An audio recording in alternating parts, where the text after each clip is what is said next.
Bonjour à tous et bienvenue sur la chaîne de Fouini. Les gars, j'ai lu beaucoup de commentaires à droite, à gauche, d'articles. Les gens, ils ont tendance maintenant à rabaisser Martin Macaulay, les gars. C'est-à-dire que ils se cloisonnent à ce qui s'est passé entre Joseph Parker et Martin Macaulay pour interpoler. Ça veut dire que l'interpolation, c'est quoi, les gars?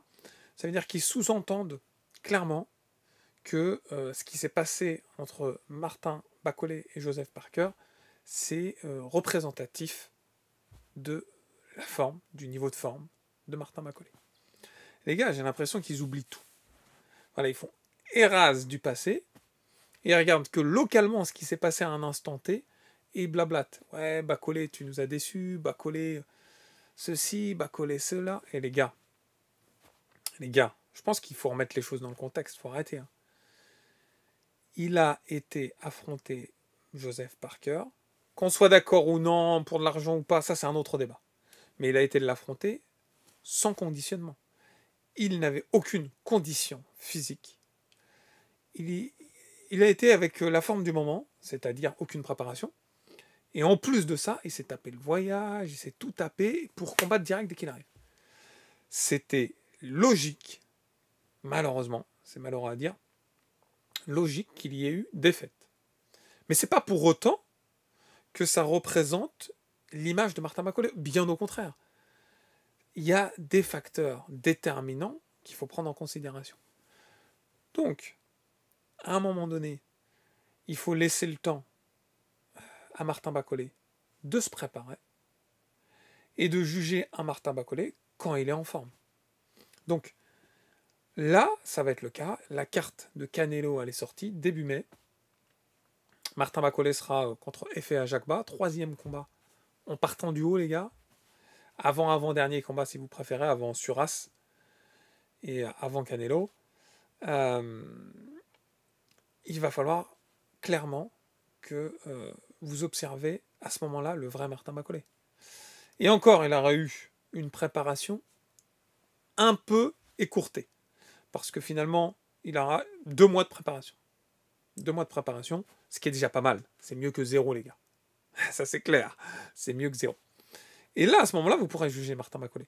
Parce que tout ce que j'ai pu lire à gauche et à droite, des fois, c'est frustrant parce que, oui, il a tenté l'impossible. On peut lui reprocher peut-être d'avoir tenté l'impossible. C'est vrai. À la limite, le reproche, il doit être limité à ça.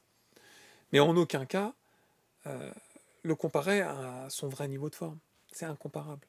Du coup, j'ai pu voir à gauche et à droite pas mal de vidéos. Il y a déjà l'entraîneur de Martin Macaulay qui a dit on verra ce que ça donne à Martin Macaulay préparé. Évidemment. Martin Macaulay lui-même qui dit rendez-vous en mai, en fait.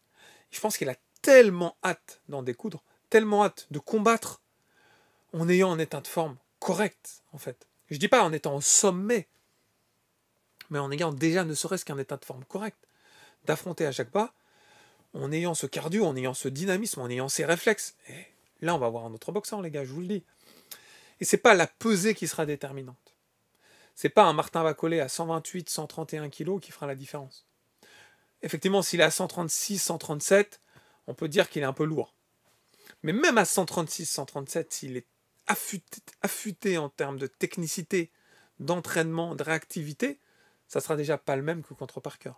Mais si en plus de ça, c'est vrai qu'il apparaît un peu plus fin, on aura tendance à imaginer qu'il a davantage de cardio, davantage de vitesse. Moi, je vous dis, je rentre pas dans l'incomparable. J'ai hâte de voir le Martin Macaulay préparé contre Ajagba. Je suis impatient, les gars. C'est quelque chose qui... je fais table rase de ce qui s'est passé contre Parker, et je dis pas ça parce que je suis fan.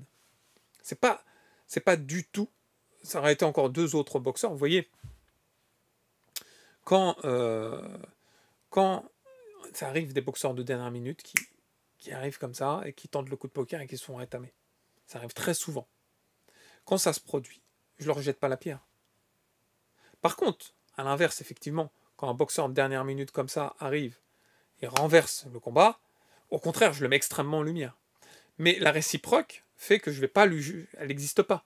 Je vais pas lui jeter la pierre. Donc j'ai tendance à dire, c'est une décision qui a été prise, maintenant c'est fait, c'est acté. Mais moi je passe à autre chose. Le problème des autres, c'est qu'ils passent pas à autre chose. Ils sont toujours encore dans la critique, ils ont oublié le passé.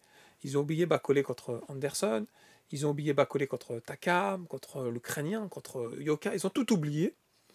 Et ils se limitent à ce qui s'est passé dans une soirée contre Parker qui était extrêmement spécifique, et ce qui n'arrive jamais en fait les gars. Même les fédérations et les journalistes associés pondent des articles dans lesquels ils disent Martin Bacolé dégringole, Martin Bacolé a perdu de sa splendeur. Non, moi je vous le dis les gars, rendez-vous en mai, et à ce moment-là on va en reparler.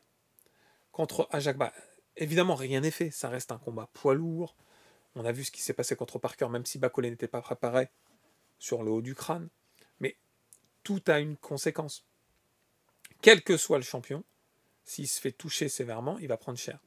Mais l'entraînement fait qu'il se fait toucher beaucoup moins sévèrement, grâce au réflexe, grâce au dynamisme, etc.